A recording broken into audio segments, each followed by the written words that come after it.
Buenos días. La pregunta está más que nada enfocada con el futuro del sistema.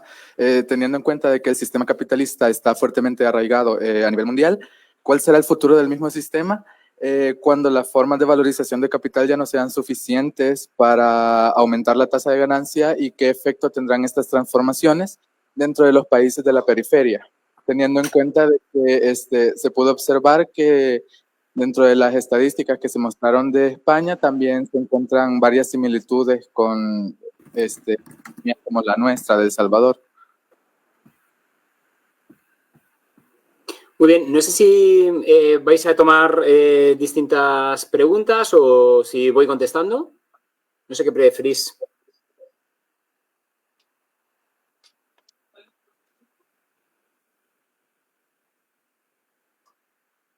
No.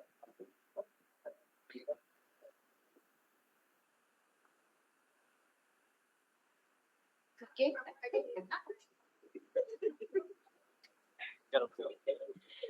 Hola, buenos días. Primeramente agradecerle al maestro por la ponencia, ha sido muy enriquecedora. La pregunta de nuestra parte enfocada al caso español en base a su estudio y de acuerdo a las estadísticas que nos presentó, en el mercado laboral español presenta una precarización.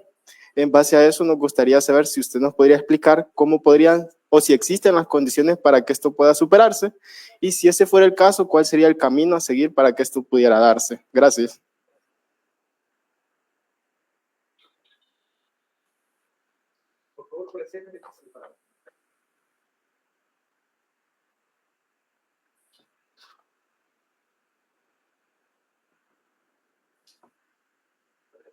Muchísimas gracias. Buenos días. Un saludo, don Javier. Mi nombre es Catherine López y mi pregunta es la siguiente. ¿Cuáles deben de ser los sectores en los que deben aplicarse mejoras productivas para fomentar el crecimiento económico de España, acorde a su criterio?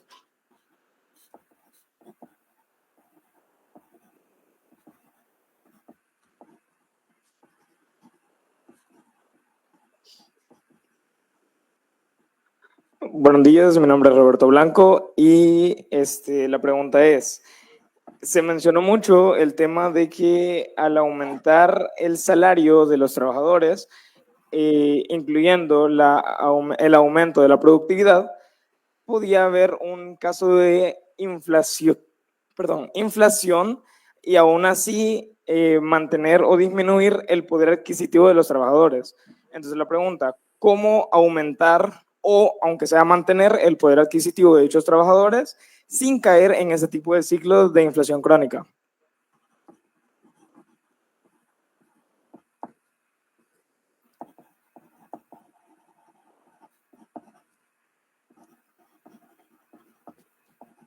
Hola, buenos días. Yo soy Jefferson Ventura. Mi pregunta sería, desde una perspectiva marxista, ¿qué medidas macroeconómicas, prioritarias propondría para reconstruir la capacidad de consumo y la redistribución en España, pero sin incurrir nuevamente en el sobreendeudamiento?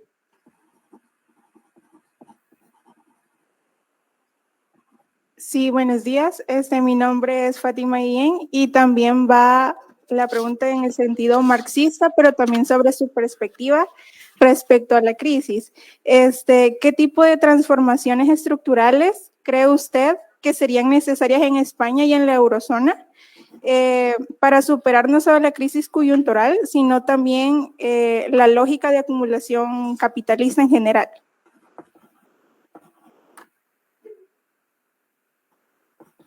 Tengo buenos días, mi nombre es Daniel Genovés.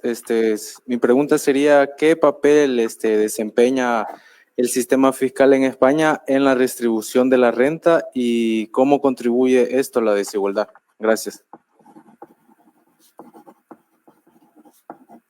Hola, buenos días. Mi nombre es Benjamín Castaneda y mi pregunta es, ¿qué obstáculos estructurales enfrenta el capitalismo español para sostener un crecimiento económico estable y equitativo?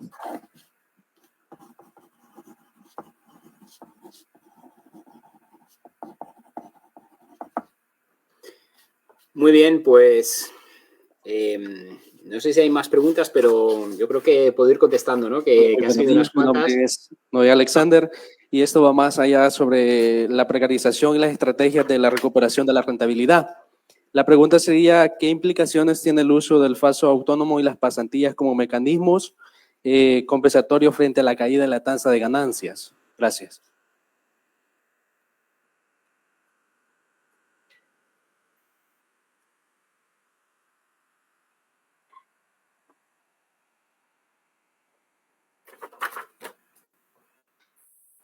Buenos días, yo soy José Vladimir. Dado el ámbito de los mecanismos de negociación colectiva, mencionó en formas nuevas de negociación de los trabajadores, podría emerger hoy en día para recuperar el poder de la clase.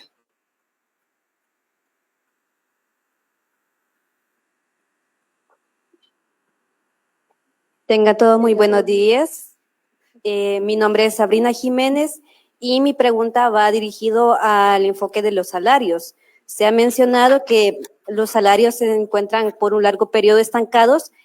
¿Cuáles son los factores que incentivan que estos sigan de esta forma para el sistema capitalista?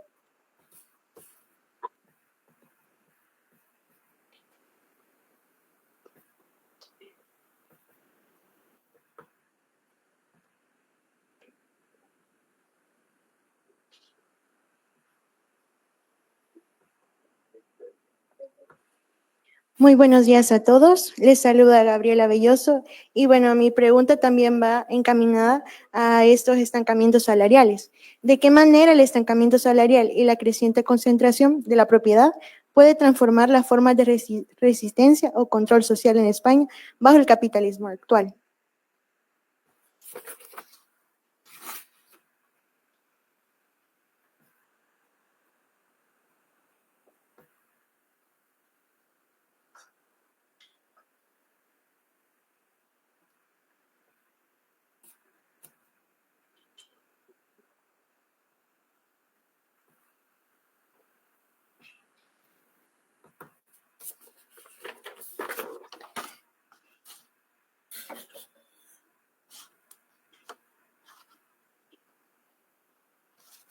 Bien, muchas gracias por sus preguntas. Javier, yo solo quizás en el tema para introducir al debate y a tus comentarios, tu ponencia se centró bastante en el tema de los salarios, ¿verdad? Y cómo de diferentes aristas, de diferentes perspectivas, se trata de limitar el incremento de los salarios. En nuestro país actualmente hay toda una discusión sobre el incremento del salario mínimo, ¿verdad? Un 12% al salario mínimo en nuestro país y se tiene todo un debate de que ese incremento podría afectar la competitividad. Entonces, ¿cuál podría ser tu opinión respecto a este diálogo, a este argumento de estas tendencias de la precarización laboral y cómo se le puede relacionar con este tema de que un incremento al salario mínimo podría generar dificultades en la competitividad y generar presiones inflacionarias en una economía? Adelante, Javier. Muy bien, pues os decía, ¿no? que me parecen muy interesantes, ¿no? las preguntas que lanzáis, ¿no? Y bueno, pues muchas de ellas yo creo que nos llevarían a estar discutiendo, ¿no?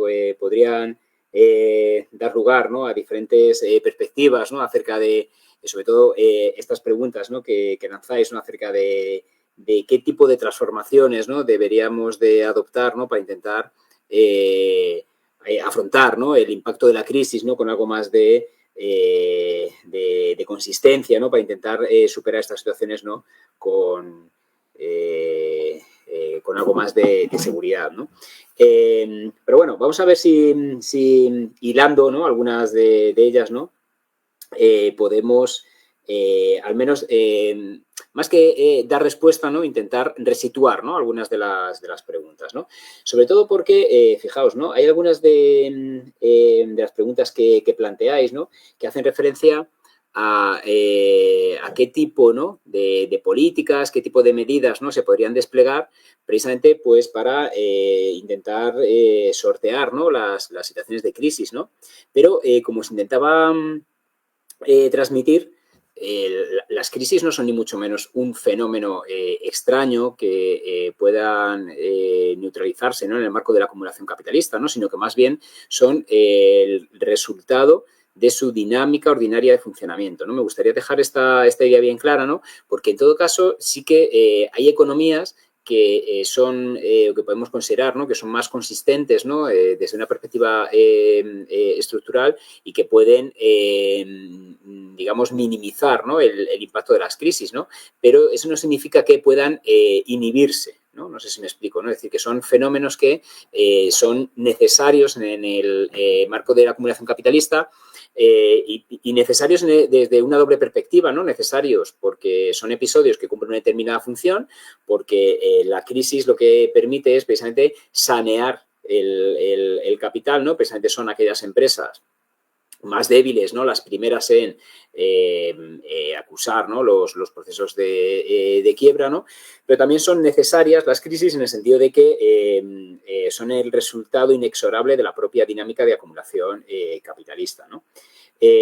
Aquí, por ejemplo, en la región europea siempre se suele utilizar como contraste, ¿no?, fundamentalmente de las economías periféricas, ¿no?, ya os digo, no dentro de lo que es la región, ¿no?, se suele utilizar como contraste el caso de la economía alemana, ¿no?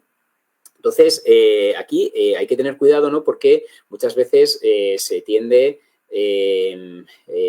a mitificar un tanto, ¿no?, el modelo alemán de crecimiento, ¿no? Entonces, teniendo en cuenta que su propio perfil de especialización productiva es mucho más robusto que el de la economía española por el hecho de que sí que está asentado sobre una serie de ramas productivas más sensibles a la incorporación de cambio técnico, con todo lo que ello implica, ¿vale? La economía alemana no ha quedado exenta, ni mucho menos no ha quedado alejada de estas dinámicas de creciente precarización de la fuerza de trabajo para intentar precisamente contrarrestar las presiones a la baja sobre las condiciones de rentabilidad, ¿vale? Eso me gustaría que lo tuviéramos en cuenta, ¿no? Porque sí que es verdad que en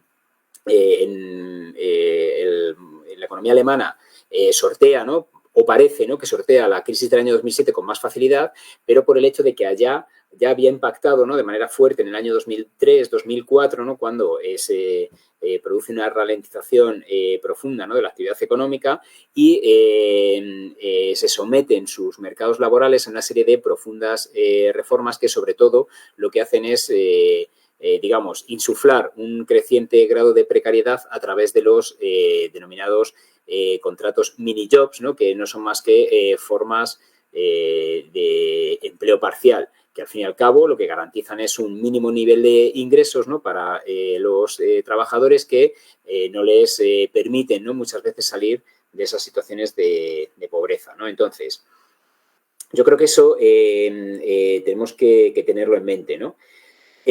Preguntabais, ¿no?, creo que era la primera pregunta, ¿no?, teniendo en cuenta estas tensiones, ¿no?, que actualmente azotan a la economía mundial, ¿no?, ¿qué futuro cabe esperar?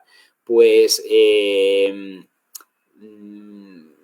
yo creo que aquí me parece muy pertinente, ¿no?, recuperar la cita de Rosa Luxemburgo, ¿no?, cuando hablaba de socialismo o barbarie, ¿no? Es decir, que realmente ya sabemos el capitalismo hacia dónde nos lleva, ¿no? Hablábamos, ¿no?, inicialmente, y os lo he comentado, ¿no?, en la presentación, ¿no?, de esa escalada belicista. Fijaos que aparentemente, ¿no?, se nos había mostrado el propio proyecto de integración en Europa, ya no solamente el euro, ¿no?, sino el proyecto de integración en general, ¿no?, como un proyecto fundamentalmente asentado en la paz, ¿no? Se nos dice que después de la Segunda Guerra Mundial, pues las principales potencias europeas lo que hacen es establecer un marco de cooperación para evitar el desencadenamiento, ¿no?, de un nuevo conflicto bélico, ¿no? Y fijaos en qué situación estamos, ¿no?, actualmente, ¿vale? Y aprovecho todo esto también para ir dando respuesta a alguna otra pregunta, ¿no? Porque se nos hablaba, ¿no?, o se preguntaba por las ramas productivas, ¿no?, en las que asentar el proceso de crecimiento, ¿no?, para intentar favorecer el avance de la productividad, ¿no? tened en cuenta que el informe Draghi, no sé si os sonará, ¿no? Se publica en septiembre del año pasado con muchas expectativas porque, en principio, lo que se plantea es que va a dar lugar a la